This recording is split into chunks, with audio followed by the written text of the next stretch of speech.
Welcome to the Scale Up Valley, where we bring the best founders and investors to help you scale a business from 1 million to 1 trillion. Today's guest is Tobias, the CEO at awork. Tobias, welcome to the show. Hi, everyone. Nice to be here.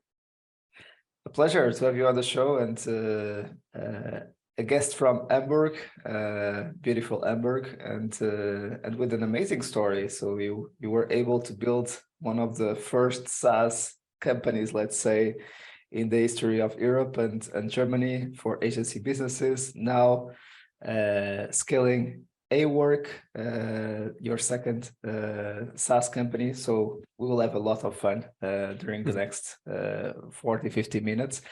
So, but for the ones who didn't have the pleasure to get to know you yet, Tobias, give us a little bit of a background about you and how you did end starting your current chapter, awork. Sure, right? Sure, absolutely. I'd love to. So, well, as for me, I consider myself a little bit of a European. I was born in Germany. I moved around a bit. I spent 7 years in Sweden. So I love being in Stockholm. Speak Swedish. I spent almost 5 years in Switzerland, where I learned some French. Then I came back to Hamburg to become an engineer. So I'm an engineer by training, even though I've never really worked as one. And now after yeah, the mindset, right?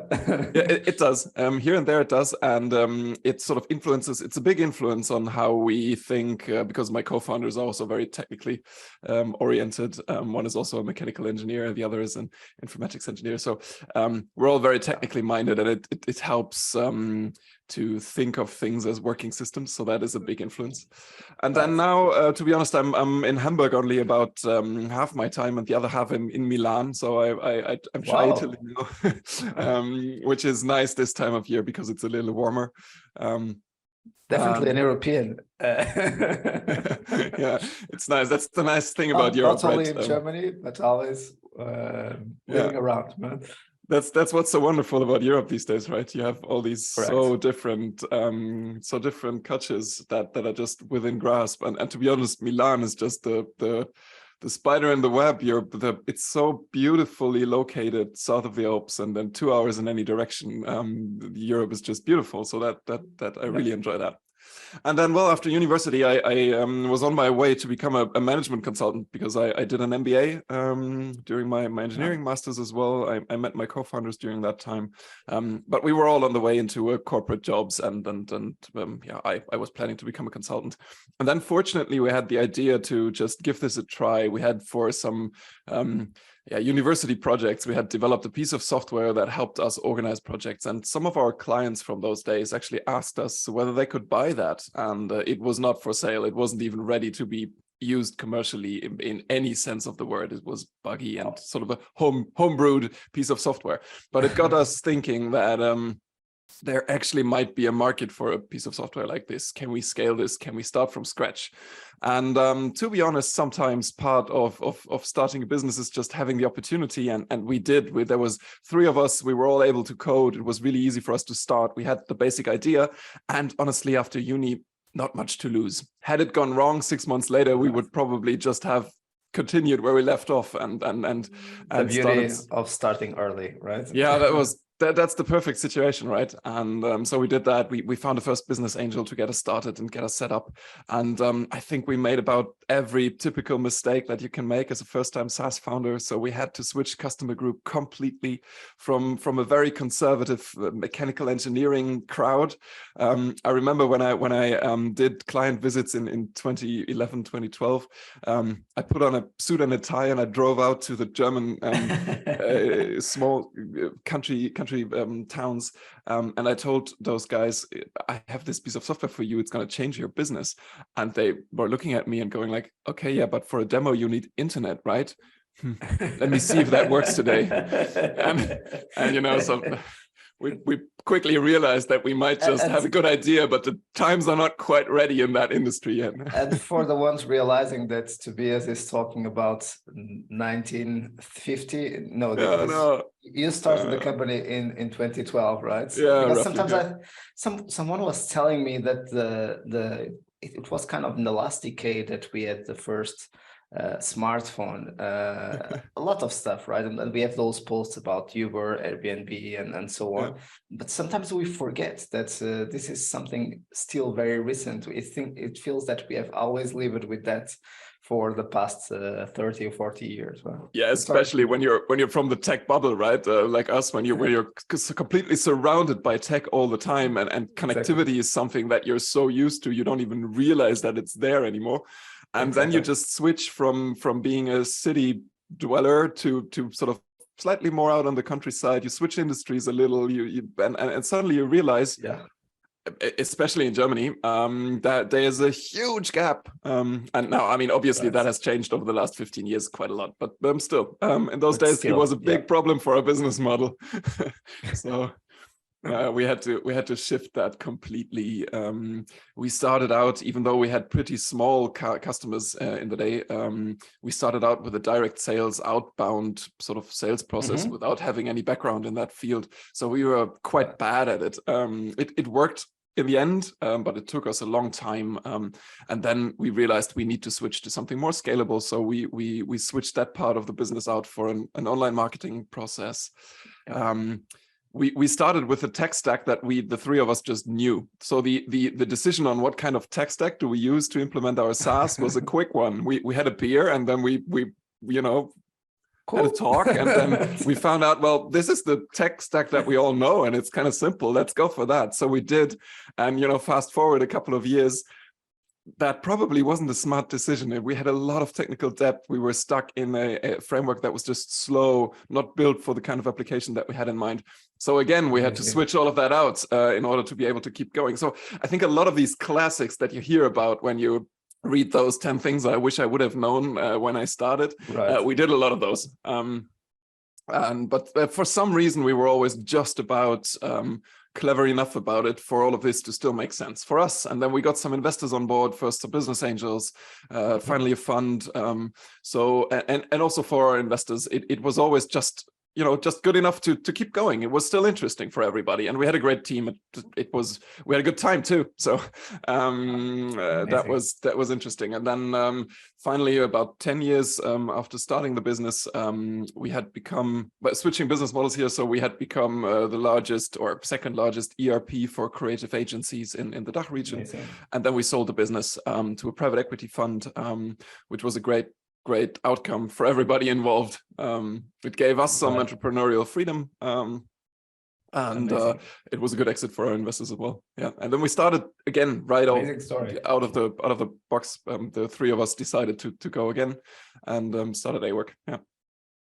And maybe now, kind of covering what is awork and what you guys are doing at awork. Right. So, to put it simply, awork is a work management tool. So think Asana, Monday, ClickUp, that sort of space, especially for project-driven businesses.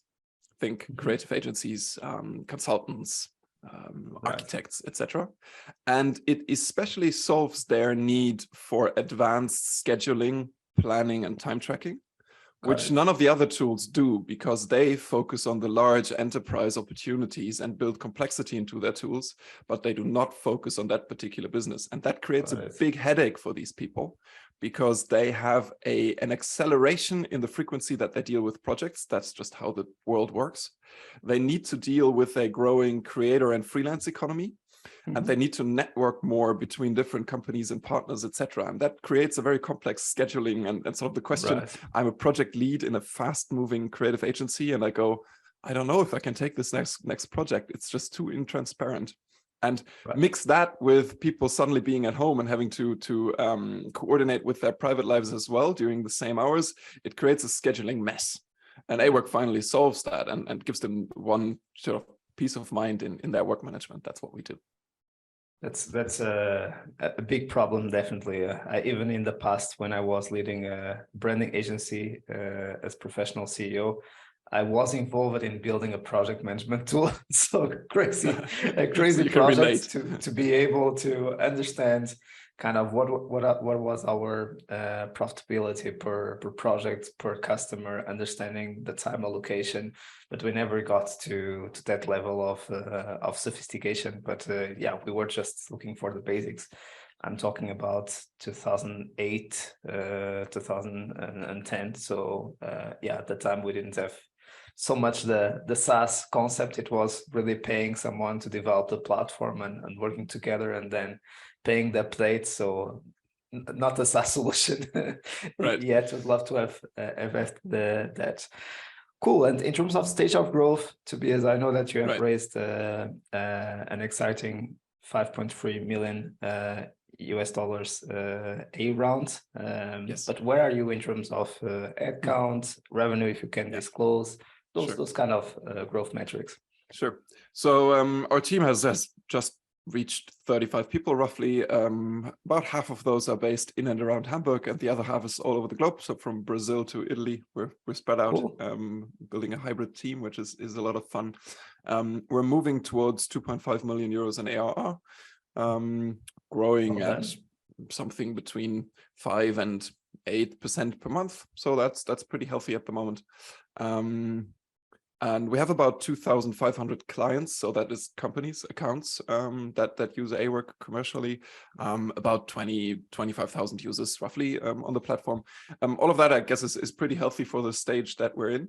And we just closed the Series A exactly because out of the old exit, we invested 3 million euros of our own money into the company to get started. So did our own Series A funding, which was a luxury. That was really a dream come true to start a business, obviously. Right. And then now we got professional partners on board, especially to drive this next stage of growth, bringing the team above that 40-45 people threshold, starting internationalization across or out of the German speaking regions. All of those things are definitely very capital and know-how intense, and it's really great to have European partners on board to do that.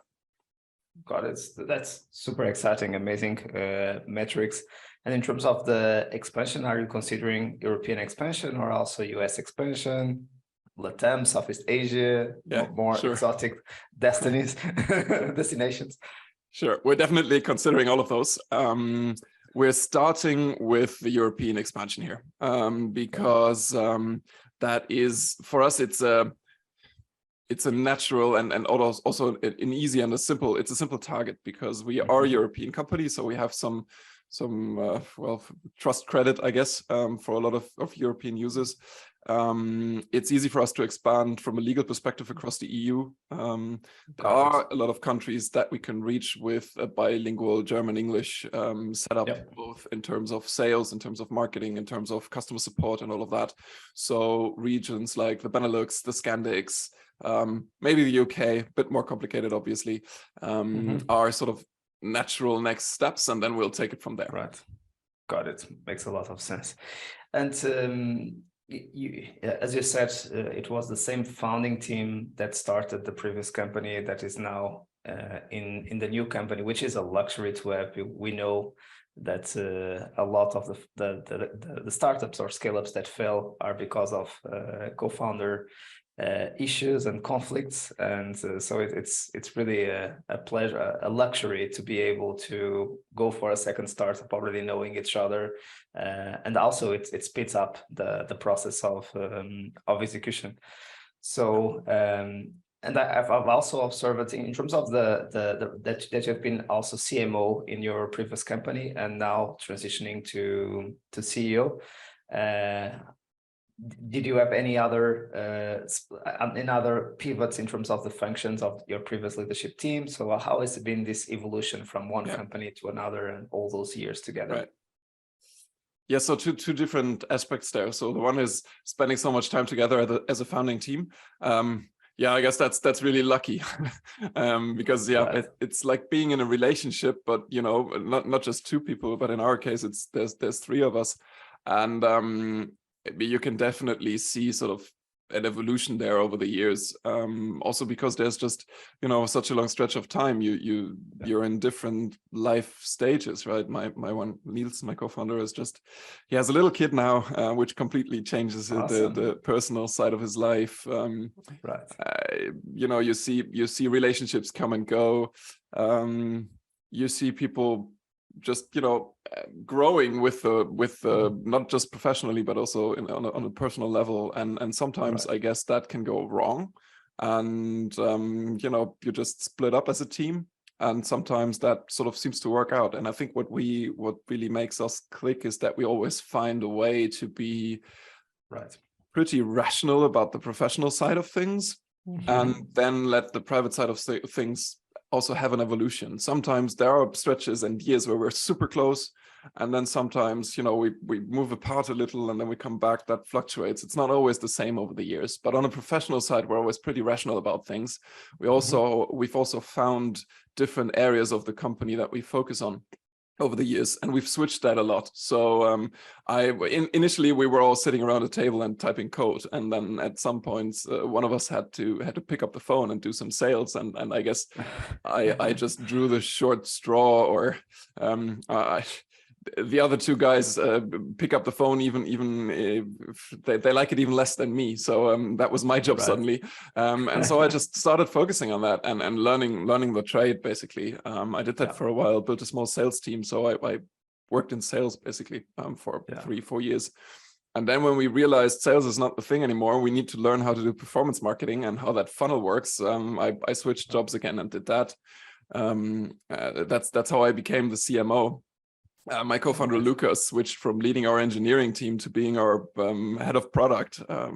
And so, you know, we've moved around, and it took us years to really find what we're good at and also what we enjoy doing. Because in the end, if you're in that for such a long stretch of time, also as a founder, you have to find the things that you actually enjoy doing, and nobody can tell me that every function of the company is just as much fun, right? There's sometimes you hear founders and they tell you, I'm all about building the business, whatever it takes. But you know, that's such a lie. You know, there's nobody can tell me they like marketing as much as accounting. You either like one or the other. And at some point, you know, I think you have to find things that really keep you that make you get up in the morning, also in terms of, you know, focus areas. And that's how.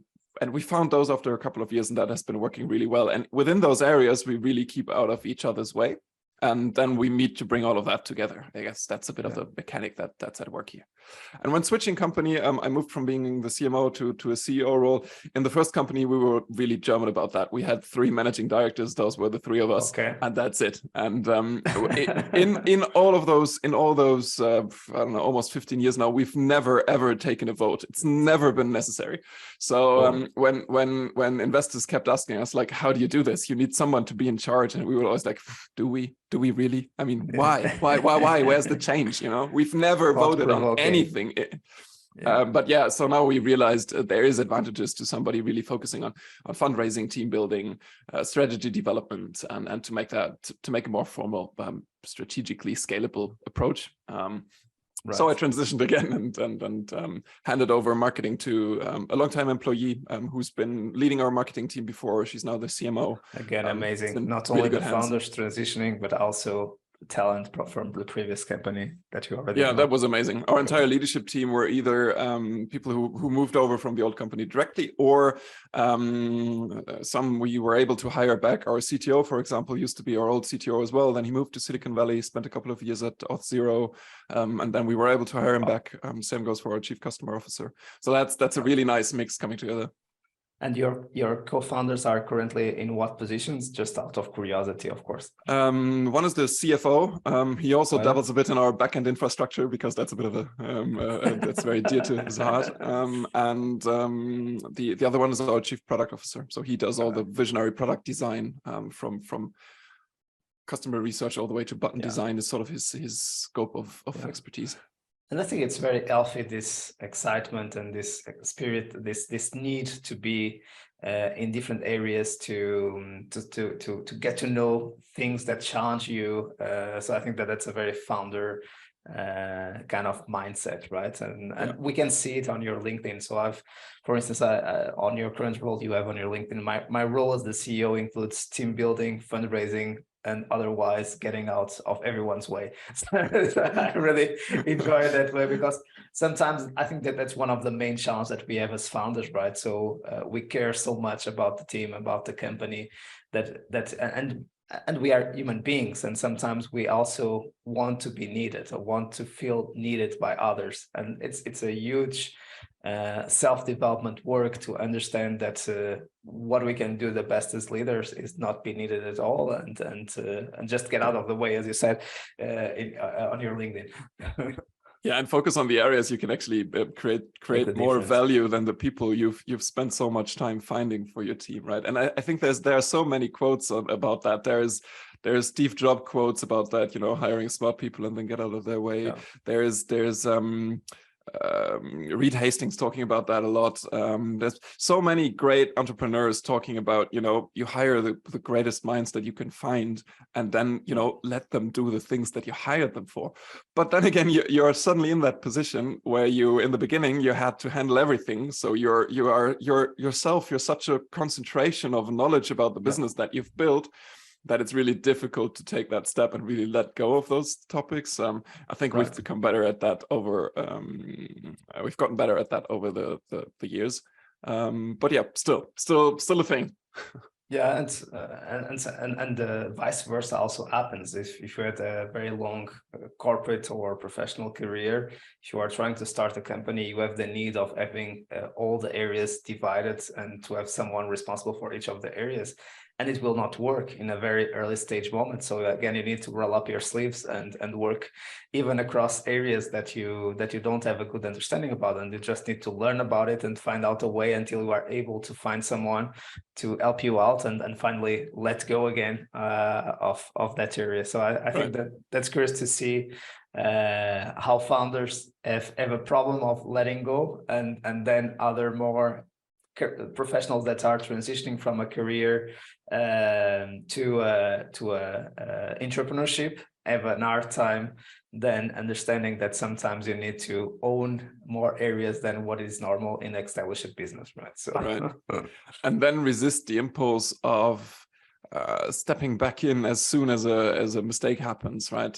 That's the tendency that you don't have so much, right? Because you do care, then you hand something over, everybody makes mistakes, and then you're really tempted to sort of step back in and, you know, take over directly, and resisting that difficult. And just, you know, rather supporting the quick learning curve instead of jumping back in is very natural, I guess, that impulse. Exactly. And resisting that is not always so easy. Because there is also this obsession to detail from founders, right? So they can see almost every single thing that is not working, and it creates a lot of noise in the mind. So they want to solve it straight away. But anyway, I know that you love the topic of how to be happy at work. You are a great evangelist about that, and I think that's your SaaS solution today also relates to that topic, and that's one of the reasons you enjoy to talk about it. So what have been why, and what have been some of your reflections about that? Right. So work happiness at work is something that is very dear to our hearts, because in the end, the public discussion is usually about work-life balance in some form or another. But just thinking about the word work-life balance, suggesting that there is work and then there is life, and the connotation being you have to switch between the two. You actually, sometimes you're at work and sometimes you're alive. That's sort of the connotation that the word brings, right? And that's also what a lot of the discussion has been focusing on.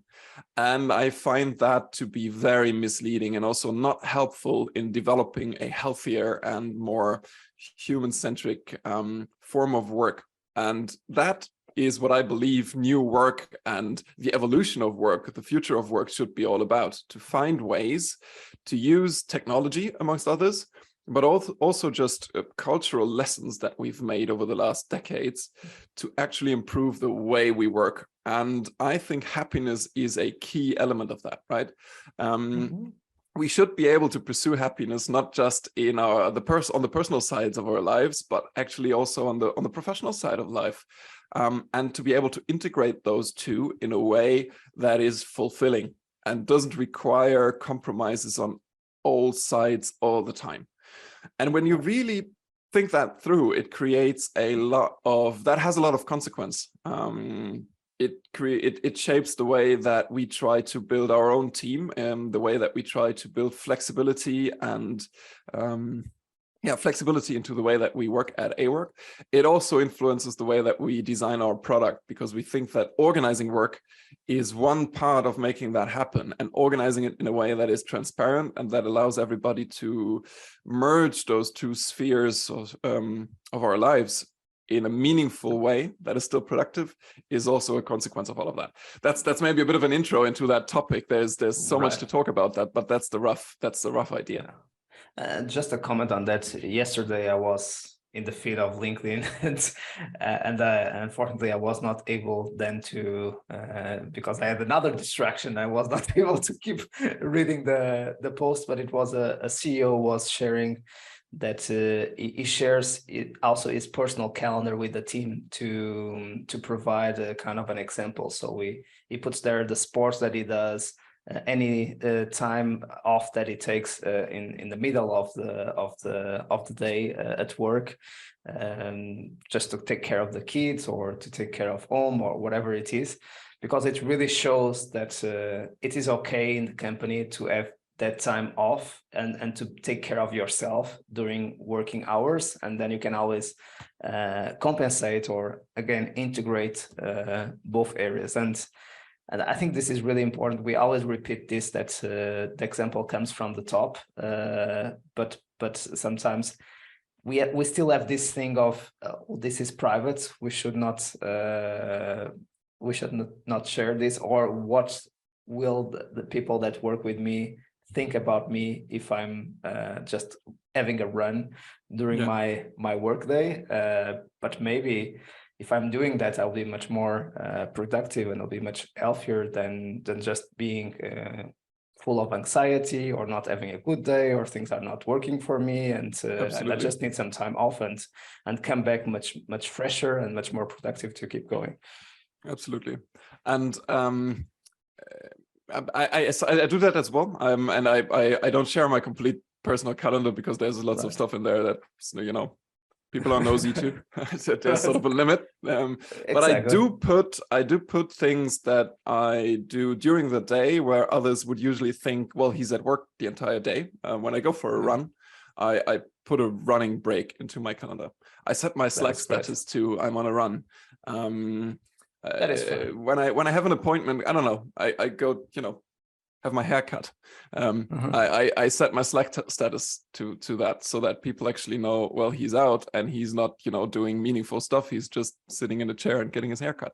And I think that is okay. That is one part of being professional about this. The other way around, I'm also the typical guy who will send you an email on Sunday evening because I'm on the couch and I have my laptop there and I'm going to work there. And if anybody tries to tell me, well, Sundays is not for work, I tell them, well, who are you to tell me about my Sunday? You know, leave me alone. And those two things go hand in hand, right? It's not about, there's no authority out there telling us this is work, this is life. That doesn't work. That's not how it works. Literally. It's I mean, it's our lives, right? We can do whatever we want with them. And there are certain rules, certain things that we are being evaluated for, right? And so am I, for goals that we reach, for projects that we deliver. But how I go about that and what I think is the most meaningful way to get that done is still up to me. Nobody else is going to tell me how to go about that. And I think that is a meaningful thought. And we do a study on work happiness. It's actually called the Work Happiness Report. And we've been working with a professor from Berlin. Also, she's a professor she's a psychologist specializing in work happiness. So she's developed a model of what the factors, the key influences are that make people happy at work. And there's 3 of them. And one is professional community. And people who feel that they work in a community that actually understands them and supports them in a professional manner. And examples are, you have to take care of something that is urgent in your personal life, then the community will deal with that and handle the whatever you need to do. Yeah, whatever it is. And in the other direction, something goes wrong. How does the community handle blame and shining a light on what went wrong and learning from that? So those are aspects that make up this factor of professional community. And teams that are really strong in that will also be strong in something that is pretty well known in the community, psychological safety, right? So teams where it's okay to take risks, because taking risks is part of the DNA of those teams, and that is how you grow and that is how you perform. Those two are very linked closely together, and they require that sort of flexibility, because otherwise I'll always be stressed by external factors, and if I can't alleviate that stress in some way that is okay for my team to handle, I won't be able to perform. Right. Super important. So the 3 points are professional community, psychological safety. And, no, it's a professional community. Self-actualization. So being able to put your own ideas into practice. And just to give a little fact on that one as well, about 57% of all knowledge workers tell us they are not able to put any of their own ideas into practice during their work. Now that is astonishing, right? Because these people are all in knowledge work. They're hired for their smarts, and then nobody lets them act on their ideas. No wonder they're grumpy, you know. I would be. And the third one is sense of purpose. And sense of purpose is much broader than company purpose. We're not talking about mission statements. These can support that, but it's also about having the feeling that my work, my detailed work, is actually a meaningful contribution to what we're trying to do at large. Yeah, those are the three. So sense of purpose, self-actualization, professional community. Love it. So it really helps, and unfortunately we can see that. I think that the sense of purpose is getting closer. I think that companies are more aware of that importance, and of course people are choosing the companies that are really authentic about the impact that they have in a specific area or mission. But definitely this professional community, it's an our job to have a team that really supports each other and accepts each other, and we know it is so much better to work with people that we love and that we have fun working with, and the work or the output, let's say, or the outcome of the work comes much better, right? Absolutely. And again, it provides a structure that we feel safe, supported, and also driven towards success in the end. Is something that goes hand in hand. And I think that connection is often ignored. Interestingly, so if you look at those three factors, they create an environment where people are happier at work. And then happiness at work is one of the key drivers for creative and innovative behavior. It has a much higher explanatory value than any other factor that we've been able to look at so far, and it's far above things like salary, and you know, we're talking 10 times. So especially if you're in the knowledge industries, if you're employing a lot of creative people or relying on their capability to come up with innovative ideas, and your culture doesn't support those three basic layers of making people happy at work, it's no wonder they won't reach their creative potential. So the other way around, if you rely on that, this is an area that you should focus on as a business to make that happen, to get the right tools to organize, to harmonize, to really make sure that people know what their impact is on the greater business goals, to really see that people can not only come up with those creative ideas, but actually have the opportunity to put them into action. So in other words, of course, this is something that is close to you, that you care about, and you try to make it work on, or to build a culture around this, or to include this kind of mindset and philosophy on your culture, but also be a facilitator via your product and your platform Exactly. to also help enable this kind of culture for organizations in that space. Yeah. That's what you've been working in the past company and in this company, to work with agencies or knowledge workers, as you were saying, consultants, So architects. If you look at awork from the outside, I think there's two parts of what we have to offer. One is a stellar work management tool that incorporates elements to create a better and happier way to work together. And then there's us as a team who try to experiment with just those principles and to really try to get to the bottom of how they work in a scientific and in an experimental way. We consider ourselves to be an ongoing experiment in work happiness, and to learn from that and to take some inspiration from that, how to create a better team. Right. Amazing. So extremely good reflection as leaders, and especially in a VC backed environment. It's a difficult balance and integration to, but I think that especially the new generations, and maybe also some of the things that have been happening in the world in the previous years also have impacted us as a society, right? So when people want to feel that they are allocating well the time of their lives, that they are making the difference, that they are connected with a purpose, and again, they also feel that they need to be paid accordingly. So it's really putting much more pressure on the company and on the leadership. So we want to feel valued as individuals, respected. We want to be compensated by that, and we want to work in things that really deliver value to society and impact others, right? And that's an interesting, absolutely, and that's an interesting aspect that you added to it. We want to be paid accordingly. Now, interesting fact here: 71% of knowledge workers would be willing to give up part of their current salary in order to be happier at work.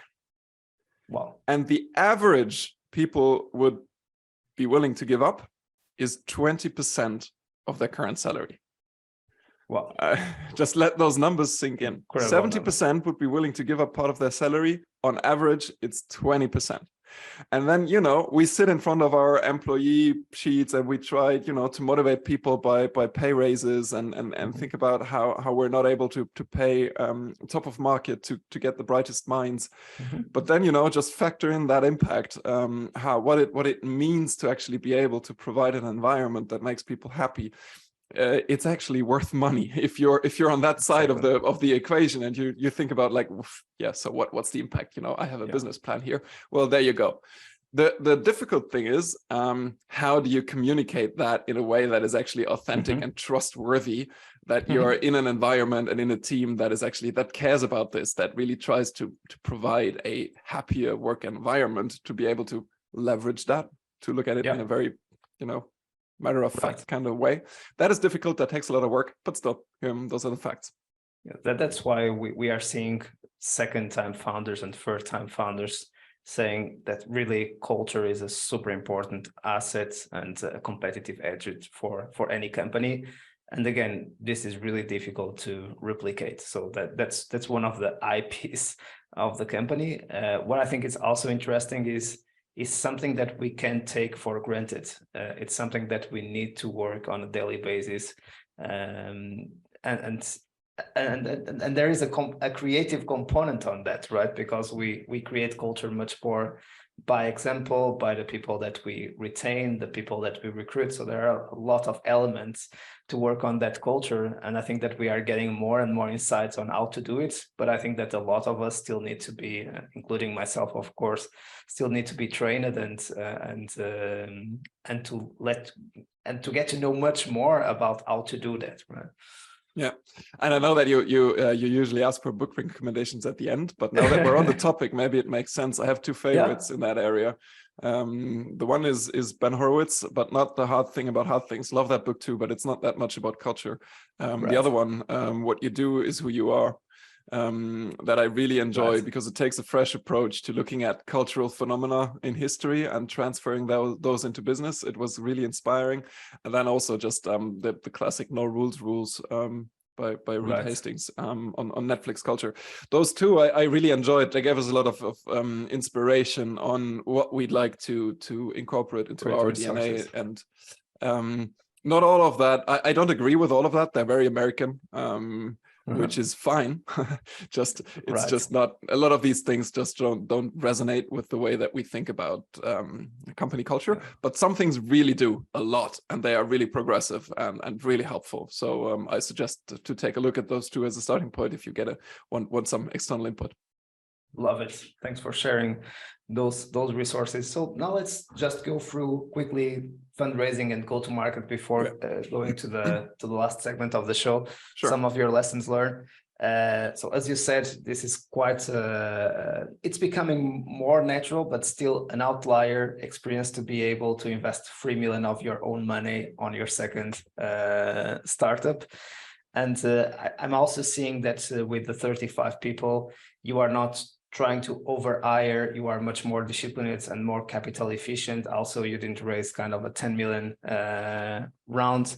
So, and I think there is also a different mindset about not diluting the founders too much or not raising capital that you don't need, that will also complicate a potential exit a little bit later in the process. Can you just share a little bit your thought process about fundraising, especially coming from a second-time founder position that sold the first one to a private equity fund and made a meaningful exits? We know that other exits happen, but sometimes the exit juice is not enough to have this kind of option. Lots of things going on also because currently recommendations are so varied at the moment. Where do I even start? So maybe starting by your story, right? So exactly. So when we started with awork, we knew that sort of coming out of the old business, we would need some capital also because we had people that we wanted to bring on board and we needed to start paying salaries immediately. So we needed some cash. And there was also a couple of things that we knew would be really important, especially in a crowded market like work management, that we needed to prove before going out to raise funds that we could actually deliver on. Winning deals against the Asanas and Mondays in a core ICP that continuously and really demonstrating conversion rates that work in the market to deliver sort of the scalability that we were pitching would be essential for any fundraise. So I guess while that situation was a luxury, it was also a little bit of a requirement. So we put in the money to make that work. We reached a point where we had the feeling that now this is what we needed to prove. And then we went out and raised funds again. And we were originally thinking that, well, this is going to be an easy one. You know, we have track record and we have traction and we have a business model and we have a nice product and everything is there. And then sort of the climate changed. And instead of 4 weeks, it took us 6 months to raise a Series A. We talked to a lot of funds out there. For different reasons, declining a lot of, that climate just changed. And then recommendations, obviously, at the moment go all over the place. Some people tell you, stop, be capital efficient, don't raise too much, keep your shares, it'll simplify the next funding round, and don't exaggerate valuations, be cash efficient, don't burn too much, all of that. And then there's the other people telling you, oh my God, you can get money, grab it all, get as much as you can. Runway by the same amount of equity, right? I mean, that sometimes you really don't know what to believe and what to trust when it comes to these recommendations at the moment. And for us, we've always run a pretty capital efficient shop because we had to. And also because we think it makes a lot of sense not to raise way more money than you actually need. And especially when you consider that it has a lot of consequence in your business plan, right? We put together a business plan that we don't do over the top business plans. We do business plans that are ambitious and that we usually deliver on our business plans, more or less. And also the ones that we pitch. I always tell investors, this is our plan. Here's the last 5. We delivered on all of those. We're going to deliver on this one as well, plus minus. So be careful deducting stuff. You just want to invest in a good opportunity. I don't know, kind of a weird approach, but I feel so weird exaggerating business plans. And then when you change the amount of money that you put in, the entire dynamic in your business plan changes, right? The hiring dynamic changes, the risk that you take in scaling your go-to-market changes completely. And once you embark on that direction, it's so difficult to turn back, and you can always accelerate slightly faster. You know, if you realize, wow, traction is good, all of this works, you can always take some of that budget and invest it earlier on. But that is a very reasonable way to go about that, right? It's a very entrepreneurial way to think about that. Right. It's not at all the Silicon Valley all or nothing kind of way to build a business, but it feels much more reasonable, sustainable, sensible.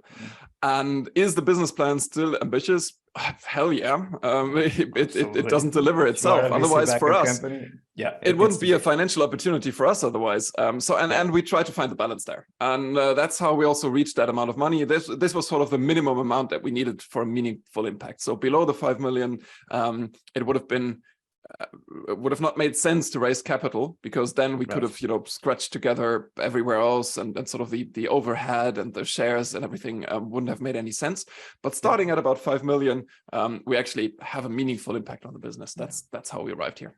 And Tobias, just to clarify, so kind of your first pre-seed and seed round has been made by the founders, the 3 million, and then you went to raise just the Series A from external investors, or did you raise the previous round also? No, we didn't raise the previous round.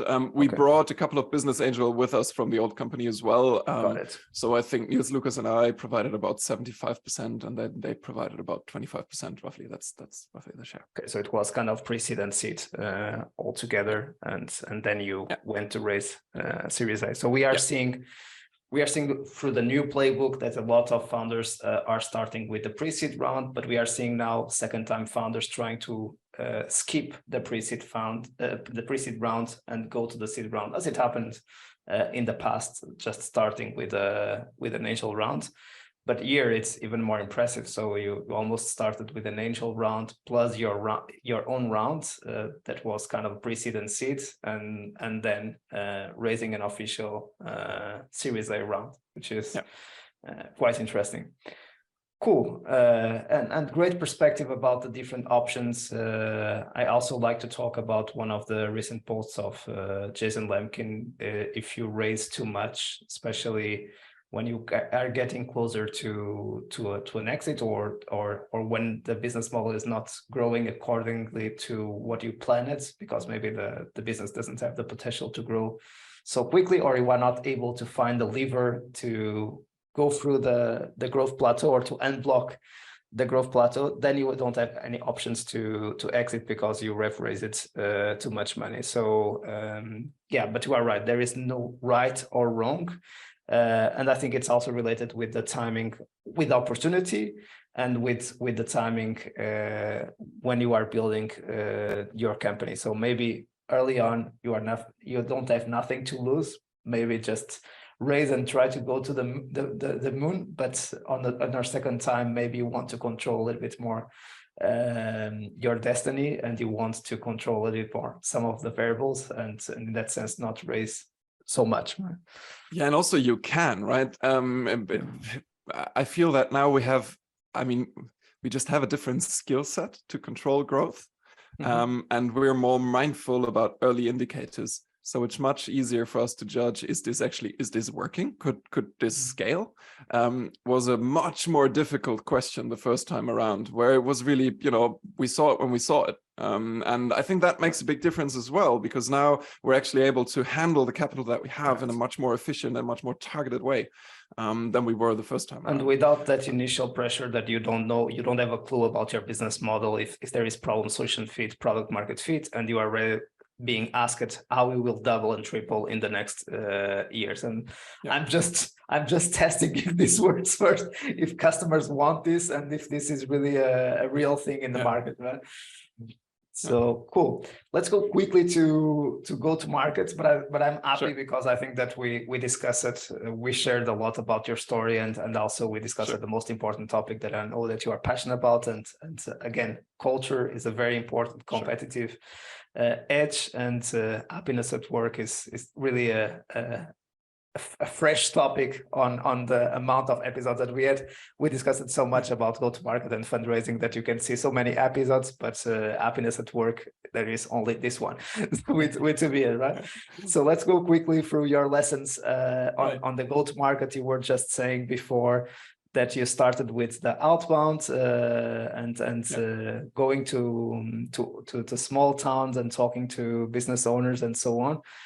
Which has been the classic strategy of all businesses, and I think it's the new waves that brought the inbounds, the product-led growth, the bottom-ups versus top-down way of selling. But let us know a little bit of some of your lessons learned with your two companies. Sure. So let's start at the beginning. We did outbound sales because it was the only way that we knew how to reach people. So we picked up a phone and we gave them a call. It's as simple as that. And we didn't have a lot of money to do anything else. So getting a list of people that, seemed to fit the profile and giving them a call, and then experimenting as much as we can with sort of the approach on the phone and everything, doing a really classic bottom-up sales approach, was just the only idea that we had. So we did that for a while. And, when you do something a lot and you repeat it a lot, you get better at it over time. So we scaled that. We built a small team. I think we were 6 people doing outbound calls, sort of tops. You could do a lot of calls with 6 people. So that worked okay. In the end, we originally imagined our average revenue per account to be somewhere in the €1,000 MRR range. So 10K plus annually. Right. And for that size of business, it does make sense to have a process like that in place. In the end, it turned out our ARPA was more like half of that. Where doing an outbound process ARPA, with that much. For the ones listening, average revenue per account. Exactly. Was about half that, so 500 a month. And there it gets really difficult to scale that.